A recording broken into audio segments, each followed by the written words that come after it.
Bwana Yesu asifiwe. Amen. Kama alivyosema katibu, na jukumu kubwa ambalo tunatakiwa kulifanya kama kanisa, na mwanzoni kama mnakumbuka tukubaliana kazi hii sisi ndio tunatakiwa tuanze kwanza kabla hatujaomba ufadhili wala kutafuta watu wa kutusaidia kuanza. Picha hiyo unayoiona ni picha halisi ya kanisa hili litakavyokuwa. Wala sio kwamba imewekwa mboto wala jinsi mnayoiona ndivyo itakavyokuwa. Yaani hilo kanisa ndivyo litakavyokuwa. Bwana Yesu asifiwe.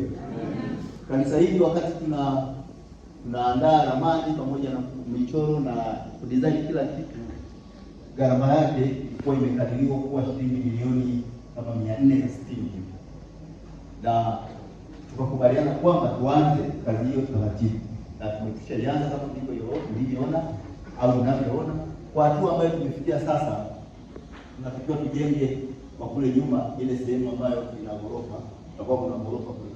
Wao mafundi wetu au wataalamu walitushauri kwamba kabla ya kufunga ile lenta na kuendelea juu, tengeneze kule nyuma kwa. Tuanze chini, ule msingi ukamilike kwa maana ya kujaza vifusi kwenye yale mashimo, lakini pia kupanga mawe. Kisha panga mawe ndio ipitweze itandikwe jambo lile, alafu ndio tuweke na nini mbao kwa ajili ya kushika ile elimu kwa ajili ya kamata ile nani ya ghorofa. Bwana Yesu asifiwe. Kwa hatua hii tumepanga kukusanya kiasi cha shilingi milioni 16 kwa hatua hii ambayo tunakwenda kuifanya, na hiyo tunatakiwa tuifanye mwaka huu, na tumekubaliana kwenye kikao kwamba ifikapo mwezi wa 9 mwishoni ndio tumekamilisha kupata hizo shilingi milioni 16 kwa ajili ya kazi hiyo ambayo inaendelea hapa. Na baada ya hapo tutapanga mafundi watatuelekeza nini kinachotakiwa, alafu bajeti yake itakuja, basi tutaeleza kwenu ili tuendelee. Bwana Yesu asifiwe. Milioni 16 hizo tumezigawa kwenye jumuiya pamoja wazee wa kanisa, vikundi vyetu vya kwaya. Nadhani barua wameshazipata na huko kwenye jumuiya tayari tumekwisha kupeana taarifa pamoja na wazee wa kanisa.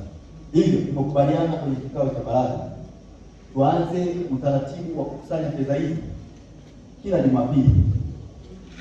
Wewe ambaye uko kwenye kikundi au uko kwenye mpango wa kuchangia hizi fedha, utakuwa unatoa zile fedha kidogo kidogo, na kila mwezi tutakuwa tunatoa hesabu kwamba kikundi fulani kimetoa kiasi fulani, jumuiya fulani imetoa kiasi fulani, na mtu mmoja mmoja tutapokea hizo fedha kama tutakavyofanya leo, na tuanza wiki ijayo na fedha tulipokea. Tutaendelea hivyo leo na wiki ijayo, na tutakuwa tunatoa risiti. Mwisho wa mwezi tutakuwa tunatoa hesabu kwamba kila kikundi au kila mtu au kila jumuiya imetoa kiasi gani kwenye ile lengo ambalo wamepangiliwa, na kupunguza pale tunaonekana kwamba bado kiasi ambacho mnadaiwa kufikia ule mwezi wa 9 mwishoni. Bwana Yesu asifiwe. Bwana Yesu asifiwe sana.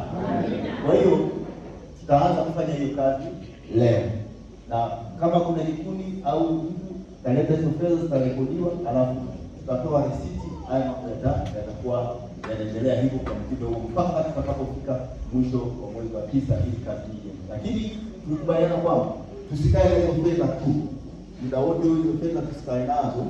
Ikifika shilingi milioni 1 au milioni 2, zile fedha zitolewe ziendelee kufanya hiyo kazi. Wakati tunaendelea kuchangishana, basi hiyo kazi ikiwa inaendelea na nini